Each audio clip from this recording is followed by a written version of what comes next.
Are you interested in learning more about multifamily? Hi, my name is Duke Ong, and I'm here to present on Multifamily Fundamentals. A little bit about myself before we get started. I'm a partner in 684 units across 6 states. I'm a limited partner in 114 unit in Atlanta, Georgia, a 310 unit in El Paso, Texas, and 192 units in Longview, Texas. On the active investing side, I'm a JV partner in 15 units in Pittsburgh, Pennsylvania, and 52 units in Saginaw, Michigan. Our goals for today would be to cover the why and how of the $2 trillion plus U.S. multifamily market, the trends driving multifamily growth, why groups of investors buy multifamily properties together, the top reasons to invest in multifamily, the life cycle of a multifamily project, and we'll recap. First, a quick disclaimer. We are not investment advisors, and this presentation is provided for educational purposes only. All investments involve different degrees of risk. You should be aware of your risk tolerance level and financial situations. Read all investment docs carefully before making any investment decisions. All information should be researched prior to investing any money. You are free to accept or reject all investment recommendations made by us. All services that we offer are subject to market risk and may result in loss of your investment. A recommendation is not a guarantee for the successful performance of an investment, and we cannot guarantee against losses arising from market conditions. Do not invest your money on our recommendation alone. Consult a professional advisor. So, why should you expand your portfolio beyond stocks and bonds? Why must you seek higher yields? How can you invest in real estate passively? And by passively, I mean no managing or rehab and flipping. America's Social Security and retirement planning system was designed for a different reality, and there are three reasons for this. First is life expectancy. In 1900, the life expectancy was about 49 years, so you worked until about the day you died. In 1960, it was 69 years, so your retirement only had to last a few years. However, currently it's closer to 79 years, so your retirement has to last decades. Reason number two is that healthcare costs are rising much faster than inflation, as you can see in this chart. Reason number three is compound returns. So how does yield affect investment returns? If you invest $100 for 30 years at different levels of returns, what do you end up with? So at 2% returns, you would end up with $182. At 10% returns, $1984, and at 18% returns, over $21,000. Now, if we take a look at the stock market, adjusted for inflation, you can see that $1 invested in stock market only grew to $2 in the last 17 years when adjusted for inflation. So according to this chart, it's an average return of 5.74% over the course of 17 years. So if your goal is to have $15,000 per month in passive income 20 years from now, how much would you need to save each month? At 2% returns, you would need to save $30,530. At 10% returns, it would be $2,370 per month, and at 18% returns, $433 per month. What does multifamily mean? Generally, multifamily means 5 plus units, and true economies of scale are achieved at 150 units or more. 1 to 4 units, while appeared to be multifamily, are actually treated as single family according to residential lenders. Here's the big difference between multifamily and single family. The value of multifamily is based on the net operating income, or NOI, divided by the cap rate. So this is how multifamily properties are valued. They're based on NOI, not on comparable properties. For example, a 200-unit apartment building, if you were able to increase the income by $25 times 12 months, and divided by 7% cap rate, that would lead to a $850,000 value increase. Multifamily loans are based on the property's operating income and occupancy, not on income or credit of the borrower. Lenders scrutinize each property in great detail, which helps to protect investors. So how long is an investment for? Typically, 2 to 7 year investments are common. This is not a fix and flip business. Investors must be prepared to invest for that time frame. So why are multifamily values less volatile than single family? Values don't decline sharply in a recession or rise sharply on the rebound because values are based on income. People still need a place to live during recessions, and rents fluctuate a lot less than home prices. There are several different classes of multifamily buildings. Class A buildings are the best buildings and tend to have affluent tenants and above average rents. The buildings themselves are generally newer, they have higher quality standard finishes, great amenities, and little to no deferred maintenance, along with exceptional accessibility. However, A class tends to have low cash flow and less upside for investors. Cap rates typically range from 4 to 5.5%. Most of the buyers in this space are institutional investors, and cash flow is most sensitive to recessions. B-class buildings compete for a wide range of users with average rents for the area. These are older than Class A. Finishes tend to be fair to good with some deferred maintenance, and amenities are adequate.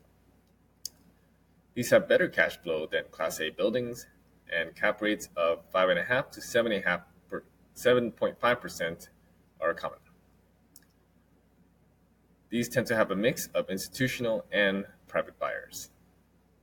C-class buildings are typically 35 plus years old, and the locations are in less desirable areas. These are generally in need of renovation. They have lower rents and higher level of mismanagement, which offers value-add opportunities for savvy investors. Cap rates here are greater than 7%, and they have the highest cash flow and greatest upside now, but higher classes will tend to appreciate more in the long run. D class are generally in rough areas, and you should probably avoid them. This is not our market. Some downsides and risks of multifamily investing is that it is illiquid. It tends to lack control over the investment because you must trust others to run the investment. And sometimes it can be harder to use 1031 benefits than single family. Multifamily trends. What is driving the growth in multifamily? Change is taking place across America, and rent is the new buy. Americans prefer to rent. According to the NAR, 5 to 6 million new renter households will be created within the next 10 years. Americans aren't in a rush to buy, despite eligibility for mortgage and having funds to purchase. Most renters are staying put. This means it's driving long-term demand for multifamily properties. Only half of all renters said they anticipated becoming homeowners in the next 5 years. When asked if they anticipate on becoming a homeowner, apartment dwellers said yes 44% of the time, while individual property renters said yes 49% of the time. Most of them said no. People are not buying homes, even if they qualify for mortgages. So when asked why won't you become a homeowner in the next 5 years, some of the reasons are they can't get a mortgage, they don't want to own, and they enjoy renting. So as you can see here, it's not that they can't qualify for a mortgage, they choose not to own. Renters like freedom of the renting lifestyle. The true value here is that renters place the majority of decisions on their current lifestyles, such as safe neighborhoods with good schools and friendly neighbors. When asked what's important to you in a place where you live, the majority of renters indicated that they rent because of lifestyle rather than an inability to get a mortgage. The rental boom is expected to drive up rental prices by 4.4% this year, which means that's unlikely to lead renters to become buyers. Millennials are not buying homes at the same rates as the previous generation. According to this 2017 chart, you can see the home ownership rate by age dropped drastically in recent history, especially after the Great Recession. For millennials, which are the 25 to 34 age cohort, you can see the percentage is much lower than the overall homeownership rate. Also, the baby boomer generation is beginning to downsize to urban living. 75 million baby boomers are looking to downsize and looking for urban apartments for convenient services and easy access to amenities. And they also want to be closer to their kids who live in the city. These trends represent opportunity. The trends show that multifamily market could have a decade-long runway in front of it. So, how can you benefit from the trends? Buying together. How groups of investors can buy multifamily complexes. Multifamily is generally expensive, and is commonly purchased by groups of investors using a mechanism called syndication. Syndication rules are governed by the SEC for the protection of investors. SEC stands for Securities Exchange Commission. Experienced multifamily syndication team finds the asset to purchase. They then offer the opportunity to pre-screen investors who then choose to participate or not in the acquisition. Individuals, self-directed retirement plans, family trusts or entities, such as LLCs, invest varying amounts and receive a proportional equity share of cash flow and value gain. The syndication team finds, contracts to purchase, and performs all due diligence and manages the property until sales. The team receives a share of cash flow and profits from the management fee. The management team assigns an asset manager and property manager to run the property. Investors have no day-to-day involvement in running the property, so you don't have to worry about tenants or toilets. Cash flows are typically dispersed quarterly to investors, who often receive preferred returns before the management team is paid. So why should you invest in multifamily? Here are the top reasons why multifamily should be a part of your portfolio. 1. Cash flow. Multifamily properties generate enough income to cover the cost of operations, such as property management, utilities, maintenance, capital improvements, such as replacing HVAC or a roof, and financing.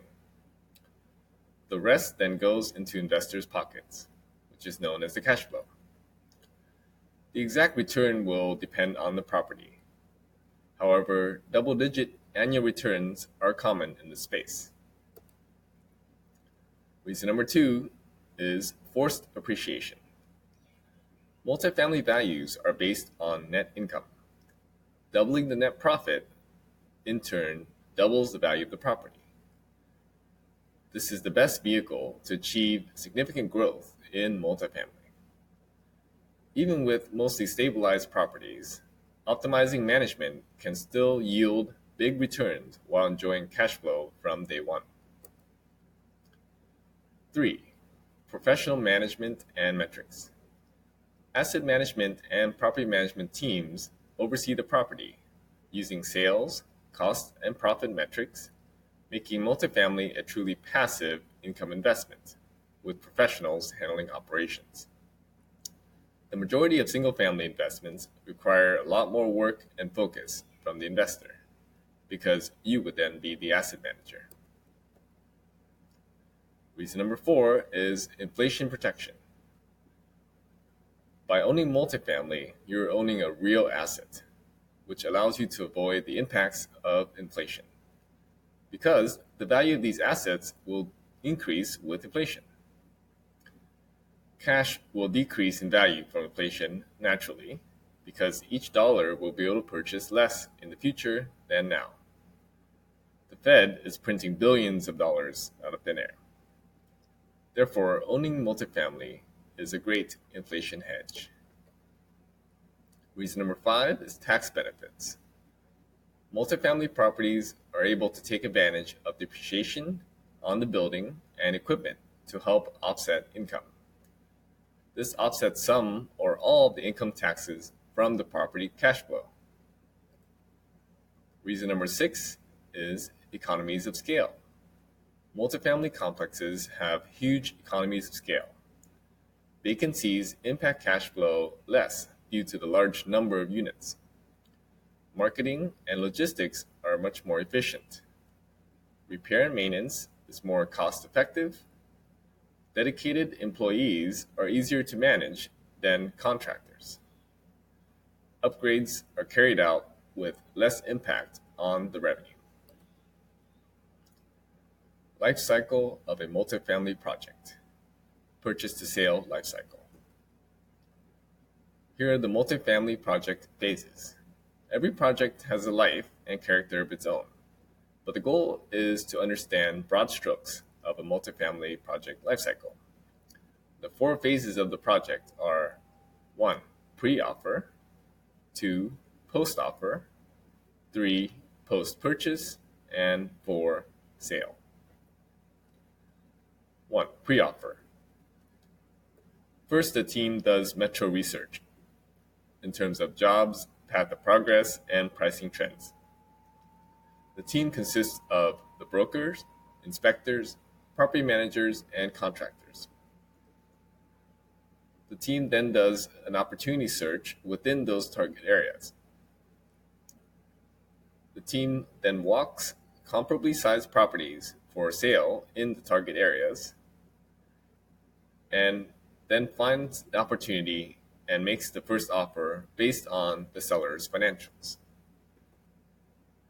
2. Post-offer. Once the property is under contract, the team then conducts the physical due diligence. This consists of looking at the roof, sewers, repairs, unit condition, carpets, hallways, exteriors, electrical, plumbing, and mechanical. Then the team looks at the financial due diligence. This means verification of all of the financials, rents, occupancy levels, delinquency, and the staff competency.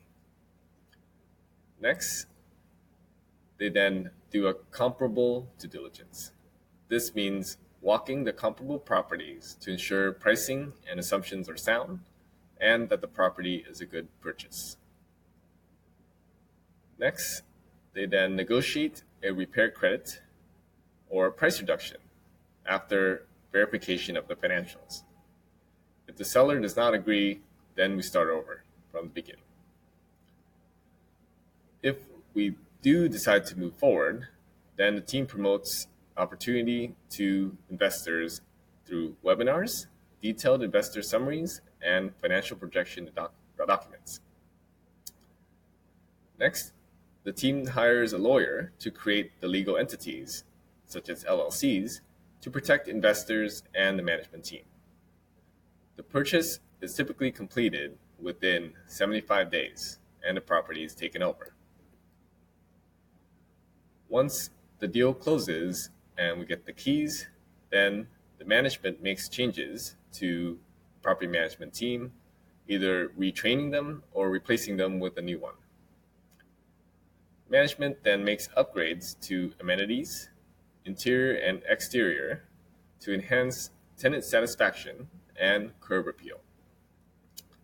Management then transitions out or evicts the undesirable tenants in order to bring in better tenants with higher rents. The repair budget is used to improve the asset, increasing rents, lowering expenses, and enhancing profitability. Investors then receive quarterly checks for available cash flow, the financials, and a property report from the management team. 4. Sale. The management runs a complex for 3 to 5 years. With market appreciation and proper management, the property's net operating income is expected to increase. By year 5 or before, the property's NOI reaches its exit projection. The management then puts a property up for sale, aims to complete the sale within a 6-month time frame. Investors receive their principal back along with profits. So to recap, we covered the $2 trillion plus U.S. multifamily market, the broad market trends driving multifamily growth, the top 6 reasons why people invest in apartments, and how groups of investors buy properties together along with the life cycle of a typical project. If you'd like to learn more, feel free to reach out. My Instagram is duke.ong.realtor. My number is 808-278-0285, and my email is duke.ong.realtor@gmail.com. Have a great day.